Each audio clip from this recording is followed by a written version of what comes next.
Face-off. President Bush and Senator Kerry go head-to-head for the first time here in Miami. The expectations, the rules, the spin, and the truth about presidential debate number one. Making your vote count. In the state now known for voting chaos, have the problems been fixed? Or will Florida have a replay of the 2000 mess? Savagery in Iraq. Car bombs in Baghdad killed dozens, including 34 children rushing to collect candy from American troops. And drug problem. The popular arthritis drug Vioxx taken off the market. It can increase the risk for heart attacks and strokes. What you need to know. This is Nbc Nightly News with Tom Brokaw, reporting tonight from Coral Gables, Florida. Good evening. On a night when the news out of Iraq is particularly horrifying, President George W. Bush and his Democratic challenger, Senator John Kerry, will meet in a nationally televised debate on foreign policy and homeland security issues. And as always, there's a good deal of speculation about what to expect. We're going to begin tonight with the strategies of the two camps and the larger overview on this important night. We'll begin with NBC's David Gregory with the Bush campaign. David? Tom, from the start tonight, Bush advisors say the president is ready to aggressively counterpunch on Iraq, to attack Senator Kerry over what the White House calls contradictions and flip-flops over the Iraq war. It's something the president's been doing on the campaign trail every day, but tonight is different. A huge primetime viewing audience and a chance, they think, to cement the image of Senator Kerry as weak and untrustworthy on national security matters. But tonight, the Bush team also knows that they have some high hurdles as well, that they are going to have to account for the president's mistaken assumptions and predictions about the war in Iraq.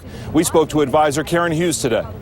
Well, the president will have to talk about why he believes the decision to go into Iraq, to remove Saddam Hussein from power, was the right decision, even though some of the intelligence that was a factor in that decision turned out to be wrong. A top Bush ally in Congress from a battleground state says tonight that undecided voters in his state still have some big questions for the president about Iraq, like when all the violence they're seeing daily there is going to end. Tom? Thanks very much, NBC's David Gregory tonight. Even John Kerry's biggest supporters acknowledge that he has to come from behind tonight and give voters reason to like him personally as well as politically. NBC's Carl Quintanilla now with the Kerry camp. Carl? Tom, the debate tonight happens both on stage and back here in the spin room. This is where Kerry advisors will come back, visit with reporters, try to influence their opinions of who won and lost. It was a big deal for the president in 2000, but Joe Lockhart, an advisor close to Kerry, says with the nation at war and so divided, spin this year matters less. It's always important, how the media looks at something, what's the media's take on it. But I think the issues are so sharp and distinct this time, the differences, that really this will be won and lost within the 90 minutes. Kerry left his hotel only briefly today to check out the debate setup. He spent about 45 minutes on site, about 10 minutes behind the podium, adjusted the microphone. Aides say he's relaxed, but he has several objectives tonight. Obviously, A, portray the president as obsessed with Iraq, even at the expense of other dangers around the world. B, speak simply. And C, clear up confusion of his own positions on Iraq. Aides tonight, Tom, say he'll dispatch with that very quickly. Tom? All right, thanks very much, NBC's Carl Quintanilla. Joined now by Tim Russert, moderator of Meet the Press, Washington Bureau Chief. The stakes could not be higher for this campaign, Tim. Sky high, Tom, and the John Kerry people say this is it for us. A chance to reintroduce ourselves to the American audience. We have to be aggressive and yet presidential. People have to see John Kerry in the Oval Office. And what about George Bush? They know that he has to be presidential because he's president, but he has to hold Kerry at bay. He has to suggest that Kerry has no real position on Iraq.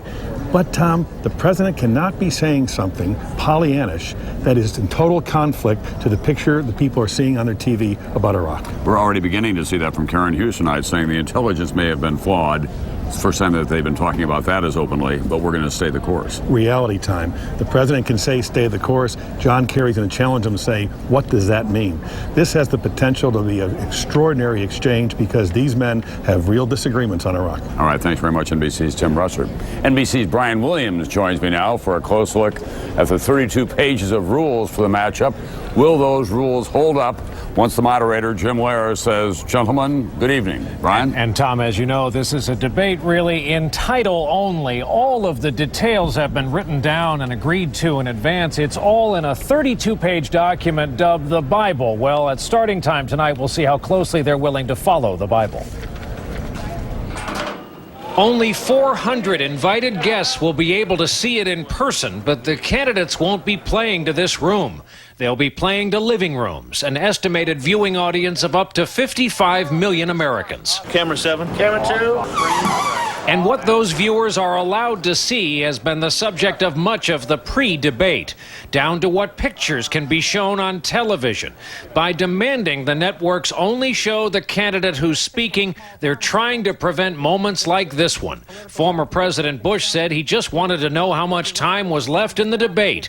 His critics wondered if he had something more important to do that night. There will be no opening statements tonight. The rules call for 2-minute answers, then 90-second rebuttals. The moderator can hand out more time. No props will be allowed. Both men must stay behind their lecterns exactly 10 feet apart. And they won't be able to question each other, something that has generated sparks in other debates. The difference is I want to bring it to 100%, and he brings it only to 5%. That's just totally false. Wait a minute, it's just totally false. Paul Kirk, the co-chairman of the Presidential Debate Commission, says the two campaigns get the blame for the strict rules. Is it a case of agreeing to what the campaigns want or not having these forums at all? These debates, however flawed people may think they are very, very important in terms of voter education. And in that 32-page Bible we mentioned, they talk about the room temperature and they talk about red lights on the lecterns that are going to signal when time is up. Today, the Kerry campaign complained about them and said it'll turn the whole thing into what they called a game show. Tom? Thanks very much, NBC's Brian Williams tonight. Turning now to Iraq, there's late word tonight that 1,500 Marines and Iraqi National Guard forces have now launched a major offensive to retake control of the city of Samarra from the insurgents. Just last week, the interim prime minister of Iraq was saying that city was secure. This comes at the end of one of the worst days yet. The largest drug recall ever in this country, Merck Pharmaceutical Company pulling its arthritis drug called Vioxx off the market after a new study disclosed that it could increase the risk of heart attacks and stroke. Losing Vioxx is a major blow to Merck and to the 2 million people who take it. Here's NBC Chief Science Correspondent Robert Rizal with that story. With the Merck stock down so sharply today, that helped drag down the rest of the Dow, which finished off almost 56 points. NASDAQ managed to gain some ground. It was up almost 3 points at the end of the day. When we come back, NBC News in Depth tonight, making your vote count. Has Florida fixed its election mess? And how tuned in are the students here in Miami and across the country to this campaign? Later, they call it Camp Cupcake. A first look inside the prison where Martha Stewart will do her time. No baking allowed. NBC News in Depth tonight. The debate here in Miami has put the spotlight back on Florida's voting systems, with memories of the 2000 disaster still very fresh. NBC's Campbell Brown tonight with a look at what's being done to fix the problems this time.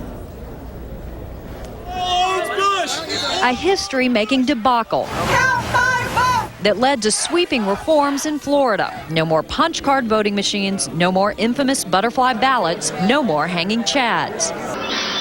After a multi-million-dollar overhaul, more than half of Florida voters will use new electronic machines. They got a mostly successful test run in a primary last month. We've reformed our laws to make them model election laws. So are Florida's problems solved? It's naive to think that we're not going to have problems, this being Florida. Of course we're going to have problems.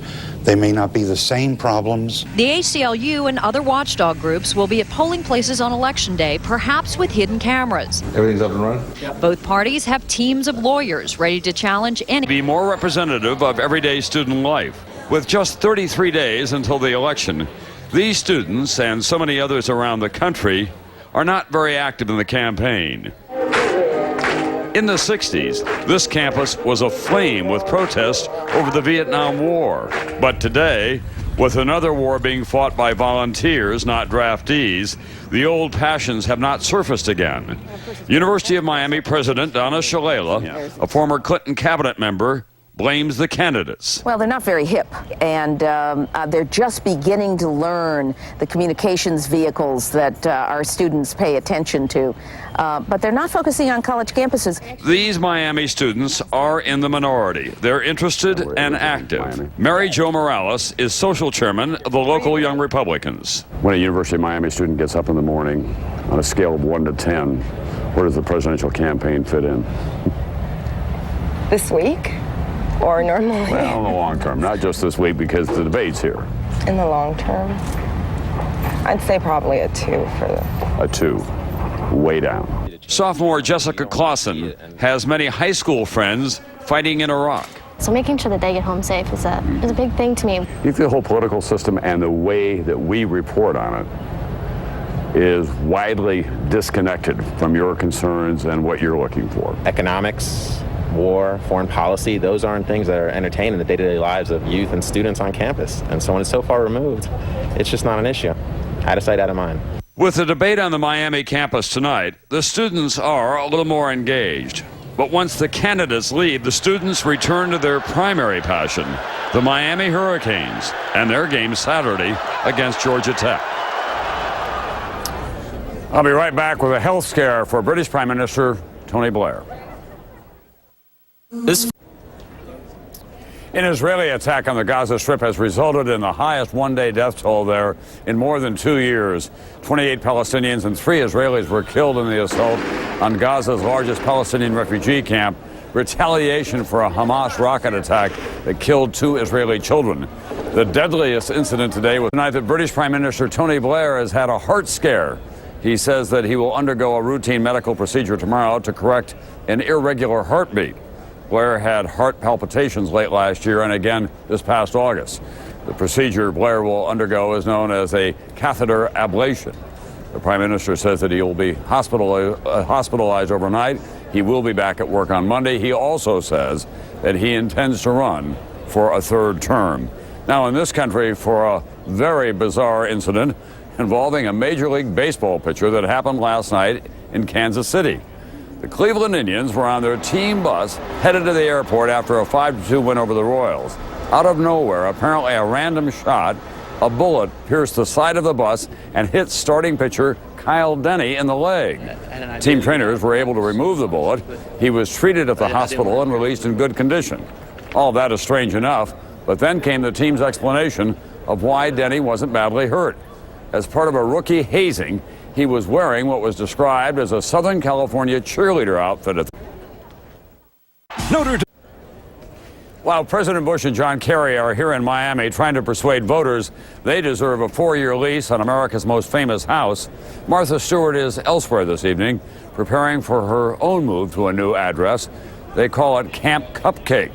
It's not exactly prestigious or, for that matter, comfortable. NBC's Ann Thompson on Martha's assignment to Alderson Federal Prison in West Virginia for her 5-month sentence.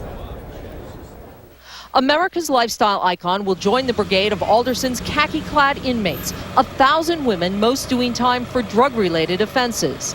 She will live in a dorm and sleep in a bunk bed. Mickey Hoffman did 22 months here for bank fraud. She's not going to have her freedom to choose to eat what she wants to eat, when she wants to eat, choose what she wants to wear, when she wants to wear it, go where she... That's Nightly News for Thursday night. I'm Tom Brokaw. I'll see you later this evening for the presidential debate beginning at 9 Eastern here on NBC. See you then. Next.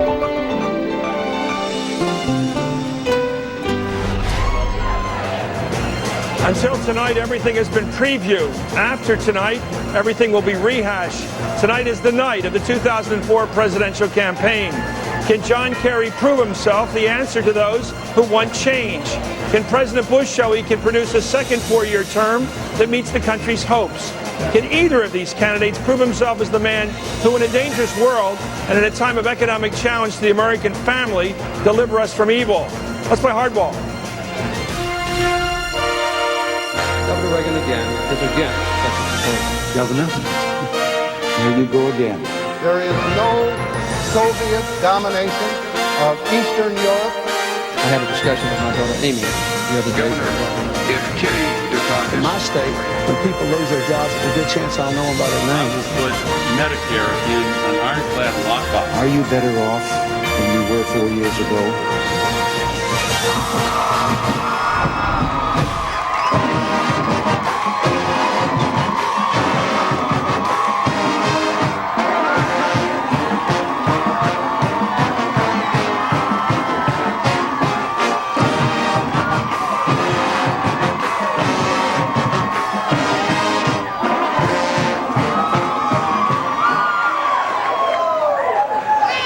Good evening, I'm Chris Matthews, and welcome to MSNBC's all-night coverage of the first debate between President George W. Bush and Senator John Kerry. As I said, everything